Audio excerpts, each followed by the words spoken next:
It.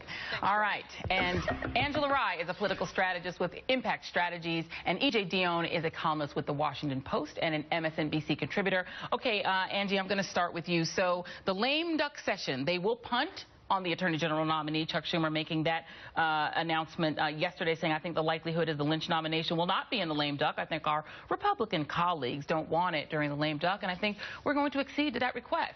So not exactly coming out with a roar, more like a whimper. Right, and I think what's unfortunate about this is this election has not taught us as Democrats enough lessons, right? I think that it's very clear that Mitch McConnell and John Boehner are coming out swinging in the new Congress in the 114th. So why would we not end this with a bang? Loretta Lynch, who is just one of so many nominees that are being held up on the Senate floor, we should be trying to clean that slate. So I wish that, for Senator Reid's legacy, that he would have at least tried to clean that slate. And, E.J., the last lame duck Congress presided over by Democrats passed just a monumental amount of legislation. You had the START II treaty. You had the Don't Ask, Don't Tell. It was a very forthright and furtive Congress that went in determined to get some policy done. Why do you suppose the change? Because the result in the midterms was not that much different. Well, I think they are determined to put the lame back into lame duck. And I think that is very unfortunate. I mean, part of the problem is you do have a ton of nominations pending. And what I'm wondering about is if they are putting Lynch off to next year because they think they're going to get her anyway, and they're trying to make a deal. I'm so sorry.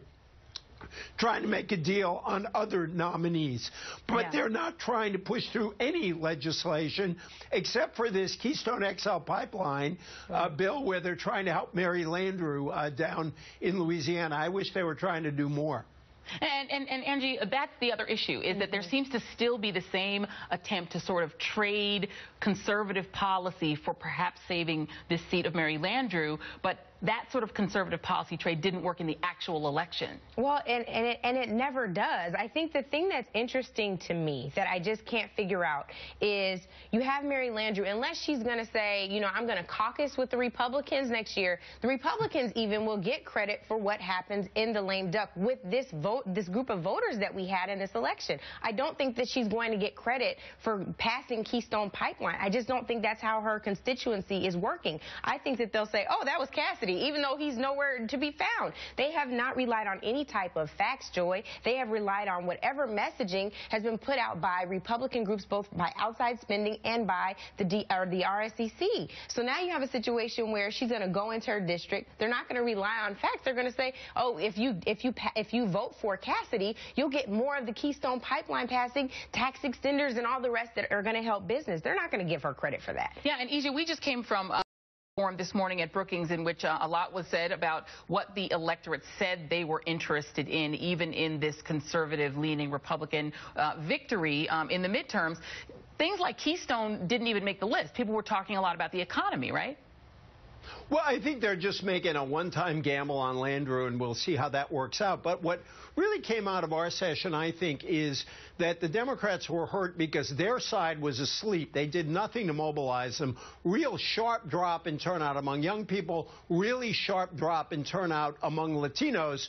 And I think you're going to see President Obama finally try to do something about that with executive orders on immigration. But what really strikes me is Democrats are coming as quickly as I've ever seen to a consensus that they don't have a coherent message on the economy about what they've accomplished, but also what they need to do to lift living standards. And you only wish they had come to that consensus about a consistent set of policies and a message about 4 months before the election instead of about a week after it.